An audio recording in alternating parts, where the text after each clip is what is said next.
Le dimanche 10 décembre prochain, le monde fera à nouveau le point de la problématique du respect des droits de l'homme et les terriens se rendront à nouveau compte des déséquilibres qu'il y a entre l'homme et la femme, entre riches et pauvres, entre pays du Nord et ceux du Sud, puis de la persistance de certaines violations comme celles liées aux violences à l'égard des femmes et des filles. 16 jours d'activisme y sont consacrés. Au Togo, la représentation de cette catégorie de la population, à savoir les jeunes filles, est en cette période de l'année, en effet, les jeunes filles togolaises et leur beauté ont été célébrées ce samedi 2 décembre 2023 par le concours Miss Togo. Ce 3 décembre, mademoiselle Yao Amouana Nathalie, consacrée nouvelle reine de la beauté togolaise, est en joie et sans doute en famille. Même joie dans les familles Sossou et Lansana Vla, mais pas pour les mêmes raisons. Vendredi, Anani et Loïc ont été remis en liberté provisoire après 18 jours passés derrière les barreaux. Soulagement au sein de la grande famille de la presse nationale et internationale, y compris au sein de la grande famille des partis politiques. Passé l'écueil de la détention des journalistes, probablement qu'ils se focaliseront un peu plus sur les prochaines élections. Elles auront lieu en début d'année 2024, c'est le vœu du chef de l'État, exprimé en Conseil des ministres. Il soulève une avalanche de réactions unies au pouvoir, prépare ses cadres. Tous les regards se tournent désormais vers la Commission électorale nationale indépendante. La CENI et ses membres n'auront pas le temps pour les fêtes de fin d'année. On peut dire de même des forces de défense et de sécurité. Les autorités sont en effet préoccupées par la sécurité des biens et des personnes, surtout à l'extrême nord du Togo. Faisant le bilan des attaques terroristes ayant visé le pays, elles ont révélé que depuis les premières incursions en novembre 2021, 31 personnes ont trouvé la mort. Plus de peur que de mal. Pourrait-on dire de même des attaques d'il y a 32 ans menées en ce temps-là sur la primature à Lomé? Ce 3 décembre 2023, les Togolais se rappellent les incidents autour du Premier ministre de la Transition, Joseph Kokou Kofigo. Des militaires togolais s'en étaient pris à un des importants symboles de la démocratie naissante. Cette démocratie avait visiblement vacillé. Elle continue malgré tout son chemin, avec depuis une nouvelle primature, mais aussi un nouveau Parlement. Et depuis cette époque, le président du Parlement d'alors, Monseigneur Philippe Fanoko Kodjo, et son nom restent bien présents dans le débat politique. Cette semaine, le sort du prélat a résonné dans de nombreux milieux, y compris ceux de l'Église catholique. L'ancien archevêque de Lomé doit pouvoir rentrer chez lui. C'est le sens de nombreux écrits et appels lus ou entendus. Le Togo doit-il profiter de l'occasion pour voter une loi d'amnistie générale en faveur de tous les exilés? La question écume les allées de certaines formations politiques ou regroupements de partis politiques. Bonjour et bienvenue au D12. Nous sommes sur Pyramide FM. C'est la coordinatrice de la DMP, Brigitte Adjamago Johnson, qui est notre invitée. Les contacts du D12 sont 96 50 34 37 et puis 70 43 09 70. L'émission est mise en onde par Boga Koudoyo. Madame, bonjour. Bonjour, bonjour. C'est la dernière mission avec la DMP cette année qui est en train de s'achever. Et je crois aussi que c'est la troisième fois que vous venez ici cette année. Satisfait de votre passage ici? Oui, je suis toujours satisfaite de mon passage dans votre émission, qui est une émission, vous le savez, que les Togolais aiment bien et écoutent beaucoup. Donc, c'est avec plaisir que je me retrouve dans votre studio à nouveau ce matin. Et d'ailleurs, je me suis plainte de ce que vous ne m'ayez pas beaucoup invité cette année. Donc, je voudrais, avant qu'on aille plus loin, saluer les auditeurs, les nombreux auditeurs et auditrices qui sont à l'écoute. Voilà. C'est vrai que 3 fois, c'est déjà beaucoup, puisque au cours de cette année, il y a certains qui ne sont jamais venus. C'est vrai aussi qu'il y a certains que nous invitons, qui refusent de venir. Ah oui? Oui, mais en fait... ben dis donc, il y en a qui ne savent pas ce qu'ils perdent.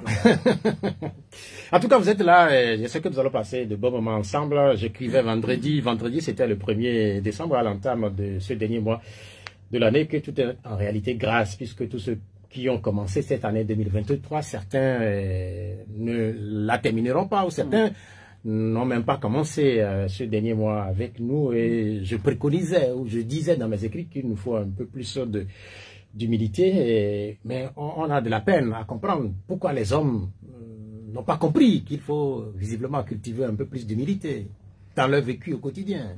Ben, c'est une question que je me pose aussi, mais je crois que la vie finit quand même par faire comprendre que l'humilité, mais aussi, je veux dire, l'action de grâce, hein, sont importantes. Rien n'est gratuit. On est des privilégiés et on ne s'en rend pas compte souvent. C'est pour ça que pour moi, l'action de grâce aussi est importante. Rendre grâce tous les jours à Dieu pour la vie qui nous est conservée, pour sa présence, hein, dans notre barque, hein, dans tous les combats, dans les difficultés auxquelles nous faisons face. Vous m'avez dit à l'entame de cette émission, avant qu'on commence, vous avez raconté une anecdote qui m'a fait sourire. Vous revenez de l'église, l'église était pleine, mais visiblement à la fin, les cotisations étaient moindres. Cela peut supposer que les Togolais soit n'ont pas amené assez d'argent à l'église ou soit ils n'en ont pas assez. Quelle est votre lecture de cet épisode? Ça veut dire qu'ils n'en ont pas, que les Togolais s'appauvrissent de plus en plus. Et c'est vraiment un des indicateurs les plus fiables. Et moi, je fais toujours attention, mais ce qui se passe, c'est que de moins en moins, les Togolais, les croyants, ont la possibilité de contribuer, hein, à l'Église, de poser cet acte-là d'action de grâce qui est attendu d'eux. Et donc, la plus belle fille du monde ne peut donner que ce qu'elle a. Ils donnent ce qu'ils ont.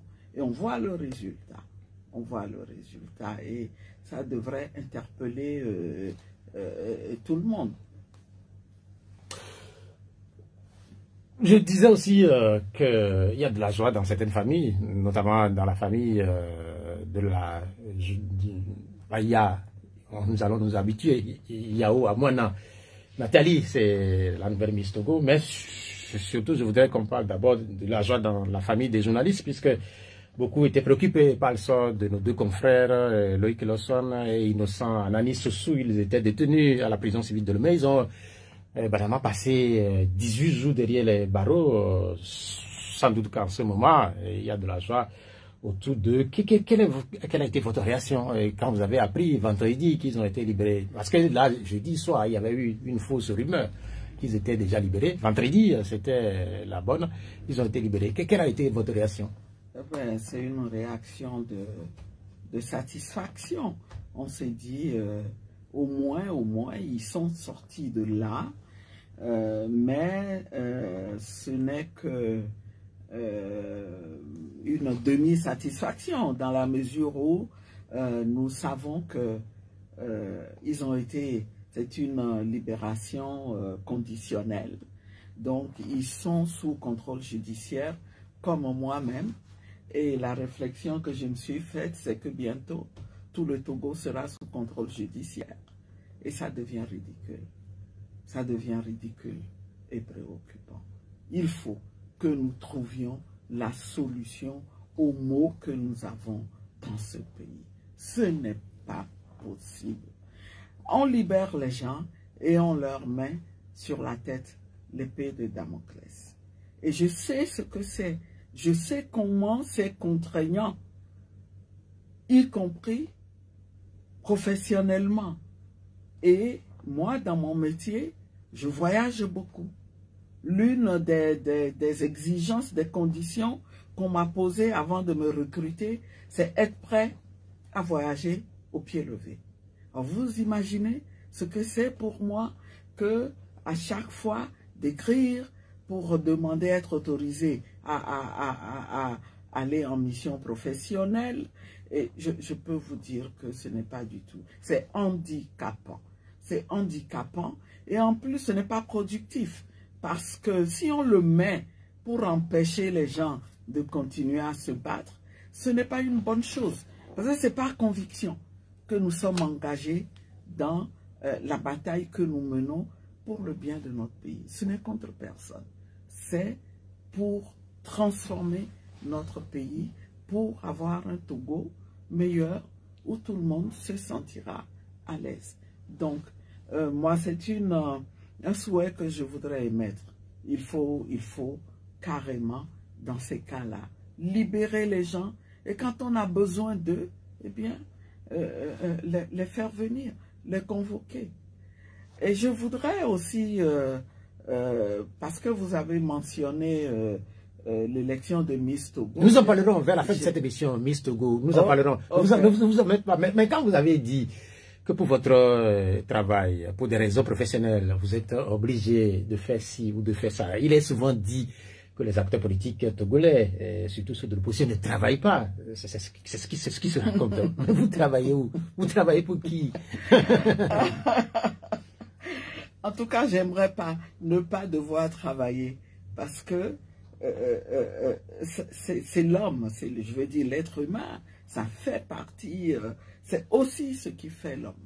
Et donc, moi je travaille, je vis à la sueur de mon front, je n'ai pas de ressources gratuites quelque part dans lesquelles je vais puiser. Vous savez sans doute que je suis juriste de formation et le premier travail que j'ai eu était un métier d'enseignant à la faculté de droit à l'université de Lomé, de Lomé, lorsque je me suis résolu à faire quelque chose de plus concret, c'est-à-dire à travailler pour les droits des femmes. Et je travaille pour un réseau de droits des femmes qui s'appelle WILDAF, Women in Law and Development in Africa, et je dirige le bureau pour l'Afrique de l'Ouest. Et je couvre tous les pays de la CEDEAO. Donc, mon rôle, eh bien, c'est de me déplacer, d'aller soutenir les femmes dans les actions qu'elles mènent pour faire avancer les droits des femmes. Voilà. Vous savez ce qui m'a épaté là? La façon dont vous aviez prononcé le WILDAF en anglais. Est-ce que vous voudrez bien reprendre là? Non, mais en fait, je suis sérieux. Women in Law and Development in Africa.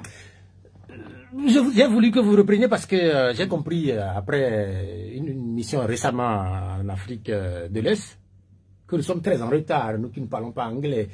Et je me dis que comment faire pour que plus de francophones puissent parler anglais? C'est pourquoi je vous ai demandé de reprendre. Comment faire justement pour que plus en plus de Togolais parlent anglais? C'est une question de volonté. Moi, je vous avoue que quand j'ai produit mon premier rapport au WILDAF, d'abord, j'ai passé un test pour être recruté. C'était en anglais, je n'avais pas eu de problème. Mais quand j'ai produit mon premier rapport écrit, eh bien, mes supérieurs m'ont dit, mon Dieu, c'est quoi ça? Qu'est-ce que vous avez écrit? Et heureusement que j'avais du cran parce que je leur ai dit, nous sommes toutes censées, au sein du réseau, être bilingues. Et je savais que parmi mes supérieurs, eh bien, beaucoup ne pouvaient pas dire un seul mot de français. Alors, je ne me suis pas laissé intimider. J'ai répondu que j'avais fait de mon mieux. Par contre, la leçon que j'en ai tirée, c'est de prendre des mesures pour améliorer mon écrit. Et donc, je me suis adressé au Centre culturel américain qui m'a fait un test à l'époque et qui m'a dit, mais madame, si on vous prend, on va vous perdre du temps. Hein. Bon, ce qu'on vous propose, eh bien, c'est un accompagnement individuel. Et donc, ils m'ont envoyé un de leurs professeurs qui m'a fait faire du travail à partir du rapport en cause. Donc, on m'a expliqué à chaque fois comment, au lieu de telle expression, il fallait utiliser telle là. Et puis, ben, finalement, j'ai compris et je vous assure que le prochain rapport, il a été correct. En anglais. Il n'y a plus rien à dire en anglais. C'est une question de volonté. Il faut accepter de mal parler. Ah. C'est à force accepter de mal parler pour améliorer. S'améliore. Parce que, en principe, nous avons tous une base. Quand vous avez fait le lycée, depuis le collège jusqu'au lycée, et dans certaines disciplines à l'université aussi, on fait un peu d'anglais.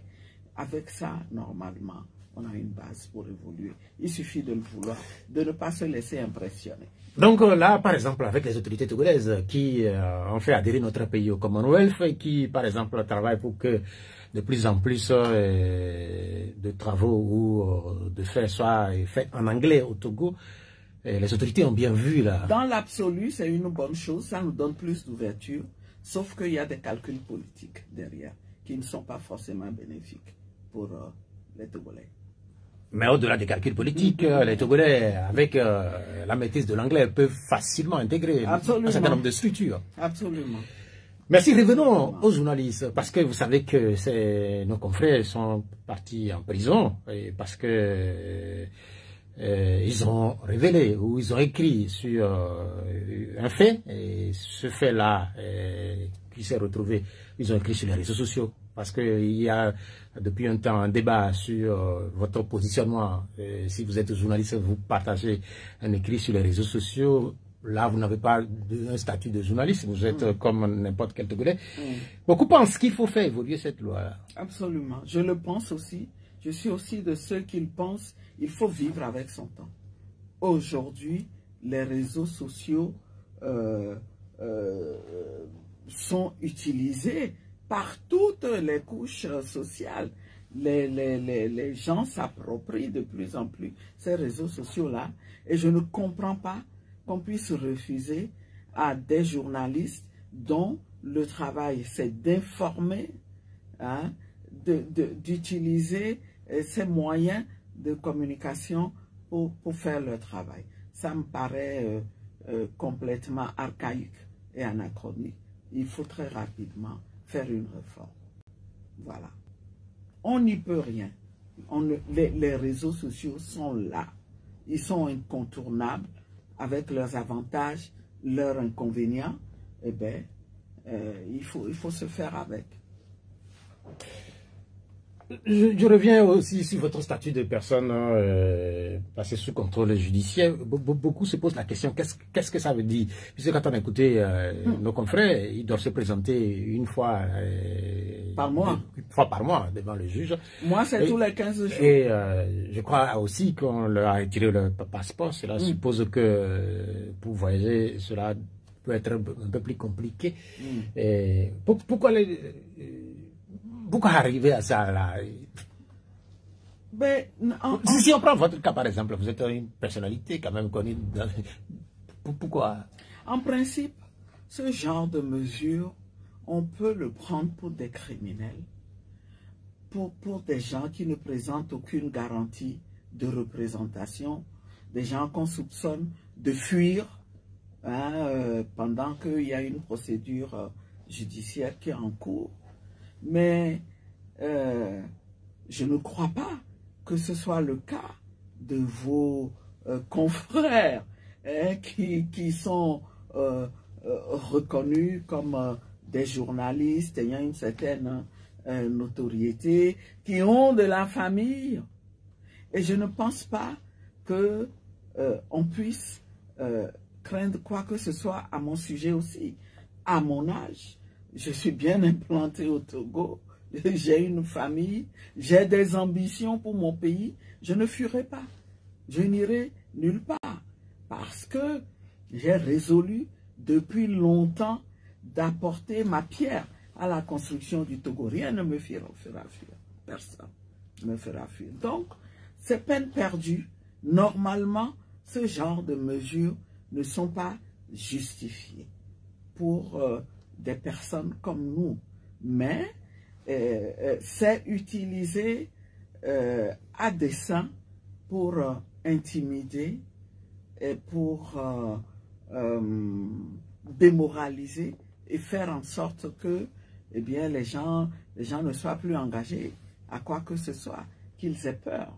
Mais ce n'est pas... Beaucoup disent ça, mais vous personnellement, vous écoutez encore intervenir sur les médias, vous participez à l'action politique. Est-ce que finalement vous vous sentez intimidé là? J'ai pas le choix.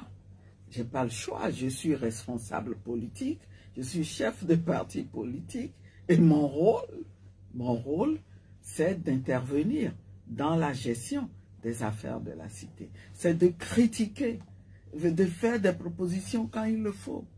Et donc, on peut pas comme ça penser me faire taire en me mettant sous contrôle judiciaire. Mais je vous assure que c'est vraiment handicapant. C'est handicapant. Tous les 15 jours, aller se présenter soi-même. Et quand vous devez sortir, aller déposer une demande écrite, faire le suivi, et voir si c'est prêt. Et le côté désagréable de la chose, c'est que pendant 2 ans et demi, on m'a systématiquement refusé toutes les demandes de sortie. Systématiquement, alors que je travaille pour un réseau qui est un réseau panafricain. Moi, des fois, j'ai honte parce que tout ça permet aux gens de se dire vraiment, ce régime-là, ce n'est pas vraiment un régime démocratique. Non, mais vous voulez dire... Non, mais en fait, est-ce que vous voulez dire que depuis que vous avez été mis sous contrôle judiciaire, oui, vous n'avez plus jamais mis pied dans un avion? Mais j'ai mis pied dans un avion 2 fois. 2 fois. Seulement à partir de juin dernier, il me semble. J'ai même sorti. Cela suppose que finalement, vos demandes ont commencé par prospérer, là. Ben, est-ce que le drame, c'est qu'on ne peut pas dire qu'à partir de maintenant, c'est bon. Et même si c'était bon, imaginez-vous, vous ne savez jamais, vous devez écrire à votre âge, je suis majeur, vacciné, mais je dois être autorisé avant de sortir du Togo. Ok, c'est noté. Il y a une question que tout le monde se pose, c'est la contribution sans doute énorme. Quel que soit ce qu'on peut reprocher aux journalistes, à la presse togolaise, certains pensent qu'elle n'est pas assez professionnelle ou elle traîne des faiblesses. Quel que soit tout cela, depuis 1990, sans doute qu'elle a apporté beaucoup de choses au Togo. Mais force est de constater que cette presse-là, elle n'est pas massivement soutenue. Et on se rend compte que quand il y a des situations pour la sanctionner, même lourdement on le fait. Et c'est là aussi que ça gêne un peu, là. Non seulement elle n'est pas soutenue, mais on veut la manipuler. Et aujourd'hui, en réalité, on voit bien pour les observateurs que nous sommes, qu'il y a des médias, il y a certains de vos confrères qui manifestement sont à la disposition du régime, qui sont de relais hein, de la propagande du régime et en tout cas qui n'observent aucune déontologie en la matière. Et j'ai comme l'impression que ceux-là sont tranquilles. Mais quand vous voulez un tant soit peu être critique, vous avez des problèmes. Ce n'est pas normal.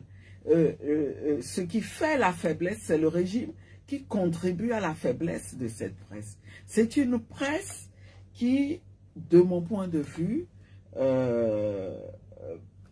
est suffisamment professionnelle, apporte la contribution qu'on attend d'elle. C'est plutôt le régime qui veut l'emmener à se comporter comme une presse godillot, ce qui n'est pas normal. Ce qui n'est pas normal. Donc, moi, j'encourage ce corps professionnel-là à persévérer dans l'excellence, dans le professionnalisme. C'est dur pour nous tous, mais c'est la contribution que chacun peut apporter hein, à sa place pour qu'il y ait un Togo meilleur demain. Si nous ne résistons pas, eh bien le Togo de demain sera pire que celui d'aujourd'hui. Oui, quand vous catégorisez la presse ainsi, vous pensez que certains roulent pour le pouvoir et dans le même temps, certains observateurs estiment aussi qu'il y a certains journalistes qui roulent pour l'opposition. Non. Ce n'est pas vrai. Je vous assure qu'on ne peut pas faire cette comparaison. Et j'ai même dû, dans un studio où j'étais avec un de vos confrères, l'interpeller et lui dire, vous êtes quoi? Vous êtes journaliste ou bien vous êtes un propagandiste du pouvoir? Tellement, dans ce que j'ai observé, notamment, c'était quelqu'un qui était très critique vis-à-vis des responsables africains, très critique, mais en même temps se réservait de dire quoi que ce soit de critique vis-à-vis du régime. Et quand moi, en étant dans mon rôle, je m'exprimais, eh bien là, le comble, c'est qu'il voulait débattre avec moi à la place de quelqu'un du régime. C'est pour ça que j'ai dû l'interpeller, lui dire, mais à la fin, vous êtes quoi exactement? Un journaliste ou bien un propagandiste? Je n'exagère pas. Vous n'avez pas vu un journaliste mu par la volonté de contribuer à consolider la démocratie dans son pays, se mettre à la place de responsables de l'opposition, débattre, défendre leurs thèses. Non, ils prennent position pour la démocratie. Et il suffit de ça pour que, bon, ils apparaissent comme des gens qui soutiennent l'opposition, ce qui n'est pas vrai. C'est clair que dans la démocratie, on peut, oui, aussi soutenir soit le pouvoir ou soit l'opposition à travers un certain nombre de gens journalistiques on peut le faire dans une démocratie normale. Sauf qu'au Togo, nous ne sommes pas en démocratie. Nous ne sommes pas en démocratie. Oui, on va pas refaire ce débat. Nous combattons un régime qui est réfractaire à la démocratie. On ne va pas refaire ce débat-là. On va clôturer la session consacrée aux journalistes avec celui qui s'est révélé cette année comme étant un des meilleurs, ou oui, en tout cas on peut le dire comme ça. Et puis c'est ce qu'on peut retenir de Ferdinand Haïté, puisqu'il est cité notamment par un certain nombre de structures à l'international, et depuis l'exil a continué par publier un certain nombre d'articles, de faire des révélations sur le Togo. Ma question, c'est de savoir si tout ce qu'il dit, par exemple, qui sont des alertes, est-ce que tout cela doit être passé par perte et profit, ou soit est-ce que le pouvoir doit tenter de donner une suite à tout ce que dit ce journaliste? Dans un pays normal, le pouvoir doit être à l'écoute. Et quand il y a ce genre d'alerte, réagir et voir s'il y a du vrai. Et quand on parle du pouvoir, il y a aussi le pouvoir judiciaire. Il y a les institutions qui sont spécialisées. Par exemple, pour les questions de corruption et dont le rôle, c'est de faire en sorte que les citoyens ne se laissent aller à ces pratiques de corruption. Normalement, dans un pays normal, on ne devrait pas rester sourd à ces alertes-là. Mais chez nous, non seulement on y est sourd, mais au contraire, on se jette sur le journaliste qui fait son travail et on l'étouffe, donc ça devient une faute d'être un journaliste spécialisé dans l'investigation dans notre pays, ce qui n'est pas normal. Ces acteurs-là ont contribué à faire avancer les démocraties ailleurs. Parce que, voyez-vous, ce n'est jamais quelque chose d'acquis d'avance, la démocratie. Il faut toujours des garde-fous. Et c'est comme ça, c'est grâce au travail des journalistes spécialisés dans l'investigation, grâce à leur travail aussi, qu'on peut savoir là où ça va mal, là où il faut agir, avant qu'on aille à la dérive.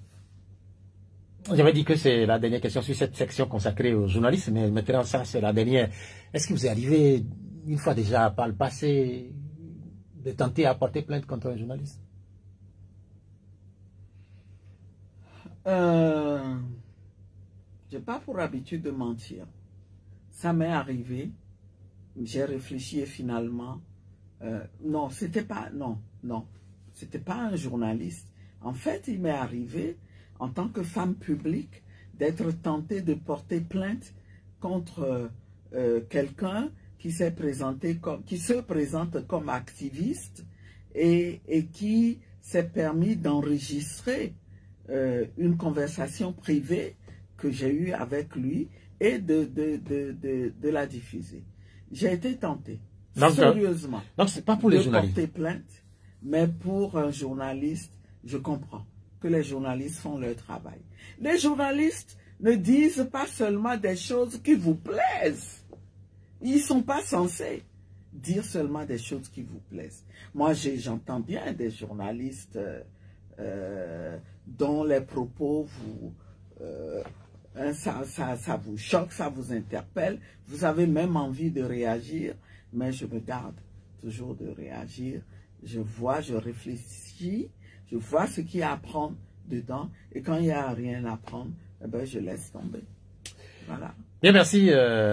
C'est une bonne chose que vous n'avez pas encore porté plainte. Nous souhaiterons que vous ne portez pas plainte contre les journalistes parce que, comme beaucoup l'ont écrit ou l'ont dit ces derniers jours, les journalistes, leur place c'est dans les rédactions